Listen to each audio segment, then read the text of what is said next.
Muito bem-vindo, muito bem-vinda ao FMP Law. Falaremos hoje sobre direito do trabalho, a escravidão moderna. Estamos com a professora, advogada, professora aqui da casa, doutora Suyara Razi Pacheco. Bem-vinda. Muito obrigada.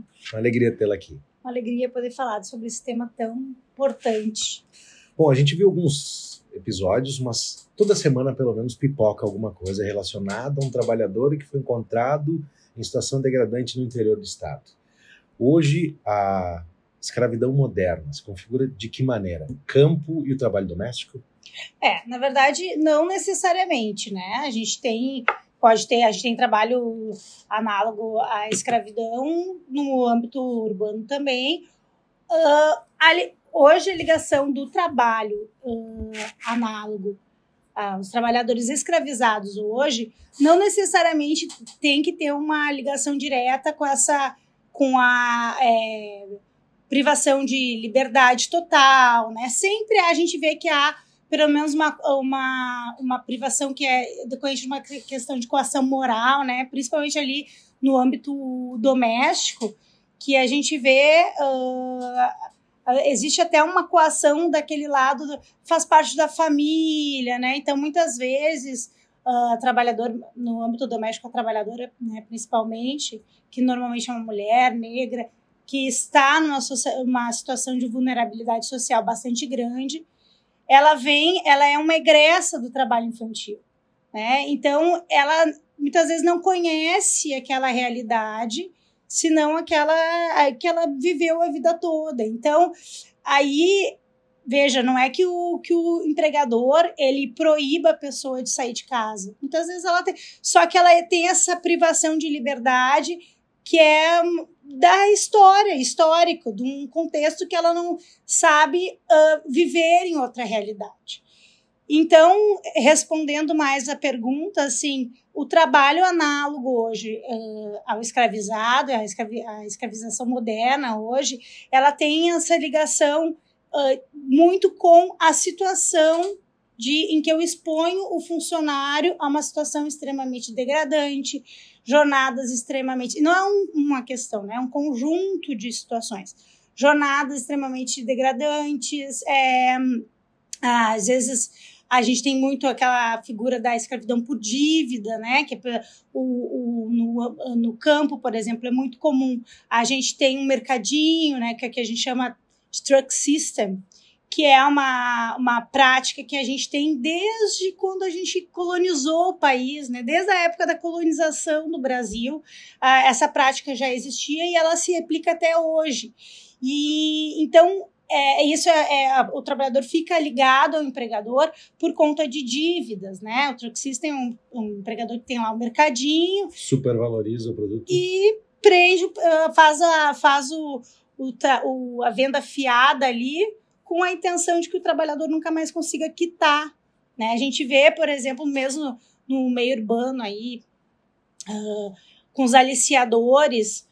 O trabalhador vem numa promessa de ganhar um dinheiro grande, vem muitas vezes deslocado, né, do Nordeste, do Norte do país, na maioria das vezes, chega para trabalhar e aí aquela promessa que foi feita não é nada disso, os contratos prevêem multa, né, o trabalhador falta conhecimento para ele. Longe de casa. Longe de casa. São pessoas sempre que estão numa situação de vulnerabilidade social muito grande, então, por si só, elas já têm uma dificuldade muito grande de entender o quão prejudicial, o quão problemático e ilegal e criminoso é aquela situação que elas estão vivendo, e aquilo faz com que elas fiquem presas numa situação que é extremamente degradante. Então, o trabalho hoje não necessariamente precisa ter... violência física, em que pese exista bastante violência física ainda, e nem uma privação total de liberdade ou privação real de liberdade, porque hoje assim se olha muito mais para a condição degradante que esses trabalhadores são postos, né? E nessa realidade que eles são inseridos, como que eles estão vivendo nessa realidade e sendo uma situação degradante, e que a pessoa fica ali presa, mesmo que de um ponto de vista moral, nós já temos aí capaz de configurar um trabalho análogo. Tem setores aqui no Rio Grande do Sul que já estiveram envolvidos nisso. A turma que traz mão de obra para a colheita da maçã, há muito tempo atrás, eu lembro de vacaria, era muito comum, né? A gente teve recentemente a questão da serra. Me parece, doutora Suiara, que aqui faltou a empresa estar mais próximo dessa contratação. Muito bem. Bom, o trabalho o trabalho no campo e o trabalho doméstico é o campeão, né, de incidência de trabalho escravizado. Então, vou buscar pegar essa tua deixa aí. Faltou a empresa estar mais presente.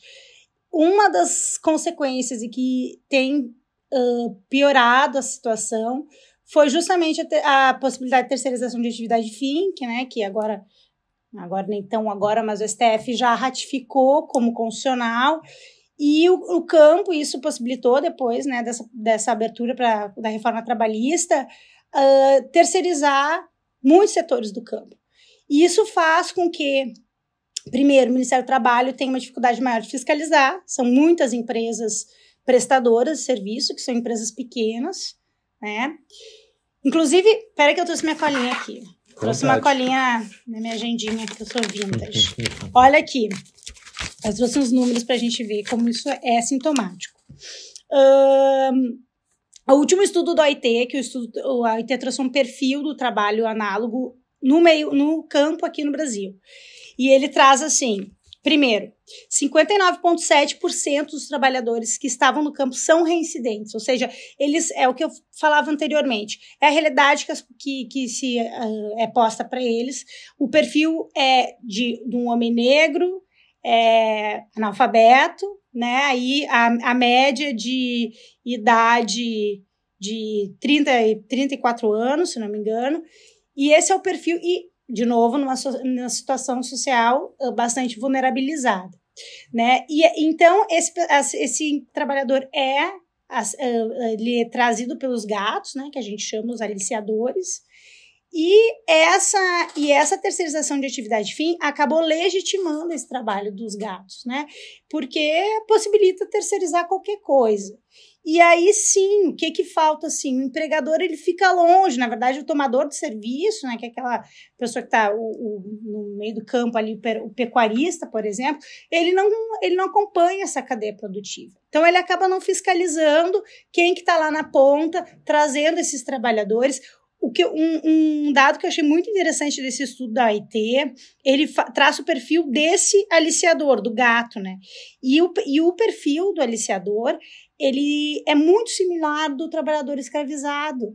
Então, isso indica que, na verdade, esse trabalhador, o aliciador, o gato, né, que puxa as pessoas com uma promessa e inclusive, ganha dinheiro em cima disso, dessa mão de obra, ele é egresso de um trabalho análogo à escravidão ali. Então, sim, a terceirização de atividade fim é uma das causas de aumento da escravidão, um trabalho análogo a escravo no meio do campo, né, no rural, e mesmo, né, no urbano, essa terceirização de atividade fim faz sim com que o tomador de serviço perca o controle dessa cadeia produtiva. Então, lá na ponta, né, lá na quarteirização, tem alguém que está usando uma mão de obra escravizada, e o tomador de serviço pensa, esse não é meu problema né? Meu problema é com quem está aqui sendo contratado mais perto. Ministério do Trabalho, nós tivemos concurso para o Ministério do Trabalho agora, recentemente, foi mês passado, mês retrasado. Desde 2013 não se chamava. 13? Desde 2013, 11 anos sem se chamar fiscais do trabalho. Então, a gente tem, imagina, já tem uma defasagem muito grande do Ministério do Trabalho aqui, e aí, com essa dificuldade de fiscalizar, que é essa terceirização, né, que é essa pulverização que faz, eu não fiscalizo mais o tomador, eu tenho que fiscalizar toda essa cadeia produtiva. Então, isso tudo junto colabora para que torne cada vez mais difícil e, portanto, aumente o maior número de trabalhadores nessa situação, escravizado. Bom, sobre o trabalho doméstico, eu vou aproveitar aqui para praticar algumas alguns ensinamentos da cadeira de Direito do Trabalho 1, que é Muito bom, ministrado pela Zanus. professora. Vamos ver. Essa questão do trabalho doméstico, né? Até hoje não há uma equiparação do trabalhador ao trabalhador doméstico.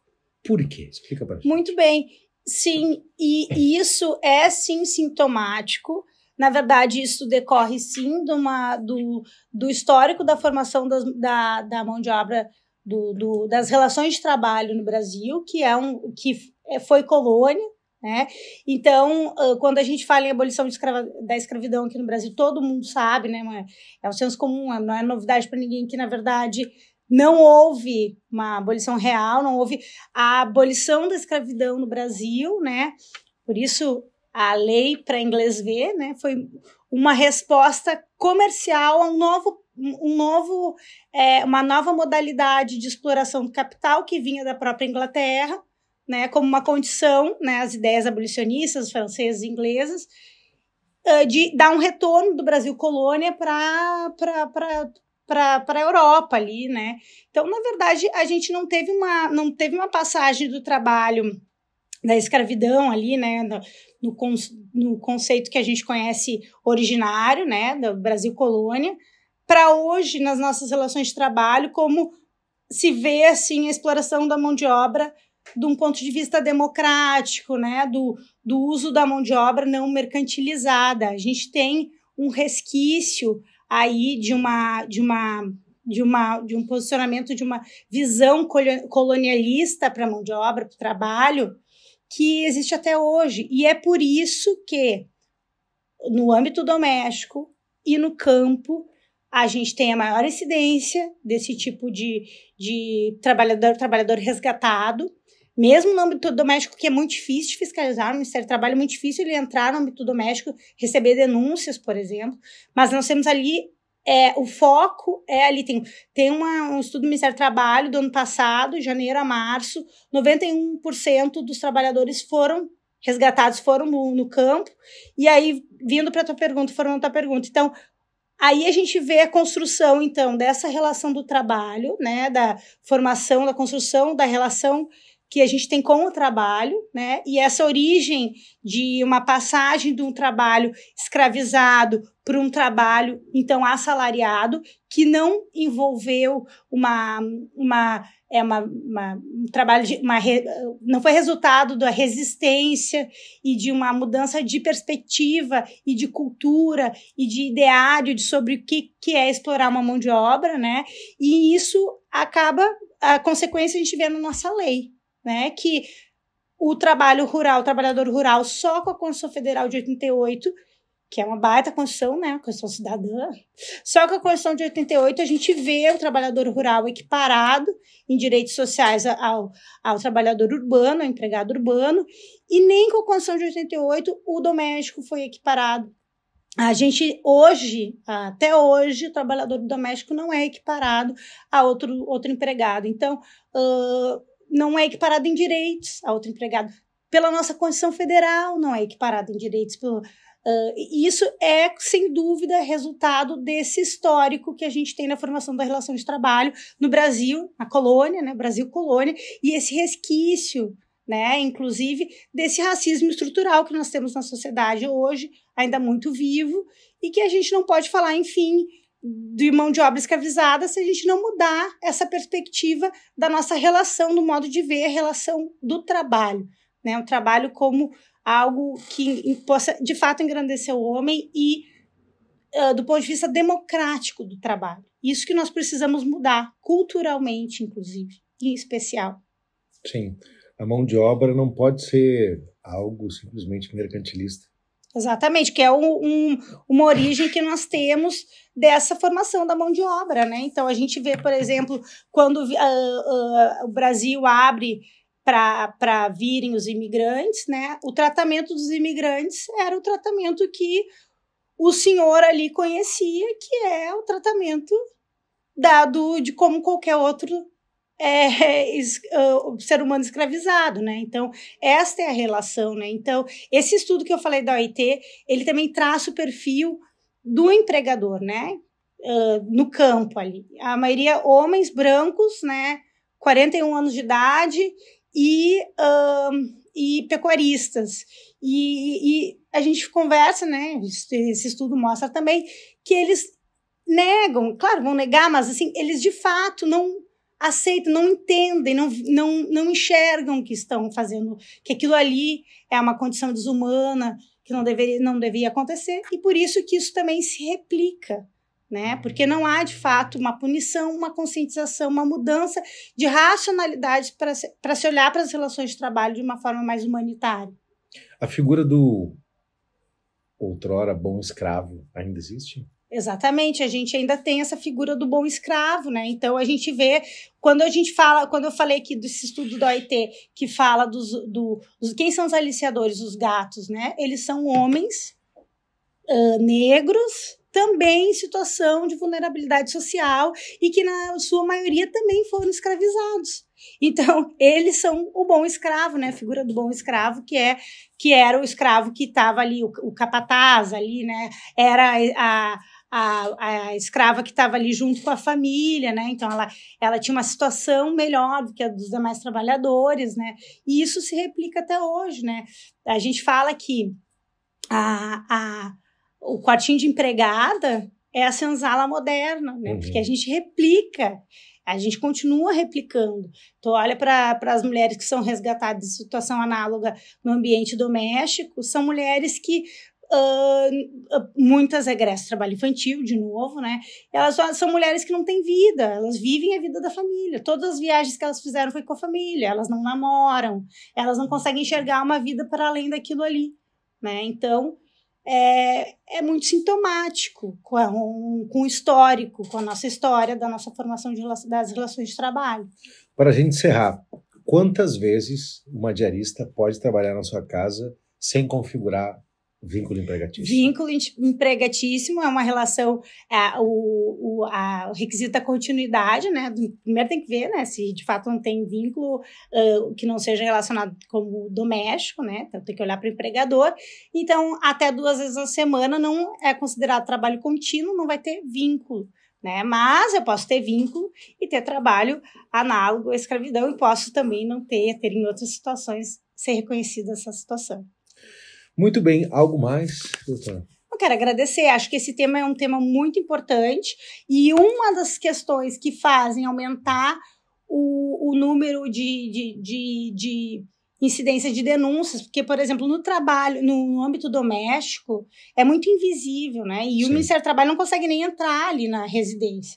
Então, uma do que contribui, os fatores que contribuem para se identificar essa conscientização, é nós falarmos, né? Divulgarmos, falarmos, para que os próprios trabalhadores entendam, poxa vida, mas eu estou passando, né, por uma situação. A vizinha consiga enxergar, mas aquela empregada doméstica que está lá com a família desde os 12 anos, ela está nessa situação. Então, isso que nós estamos fazendo aqui hoje é muito importante, porque traz conscientização e vai fazer com que aumente o número de denúncias, né? E aí a gente espera, né, que isso melhore também essa conscientização social para esse problema que é seríssimo. Muito bem, muito obrigado. Muito obrigada. Bom trabalho. Obrigada. Conversamos com a professora aqui da FMP de Direito do Trabalho, Suyara Arrasi Pacheco, também advogada, sobre a escravidão moderna e seus pontos. Então, muito obrigado pela sua audiência. Compartilhe esse conteúdo com o seu colega, com quem você trabalha, com o seu colega de aula, para que a gente possa, como sua professora, difundir o conhecimento. Um grande abraço e até a próxima edição.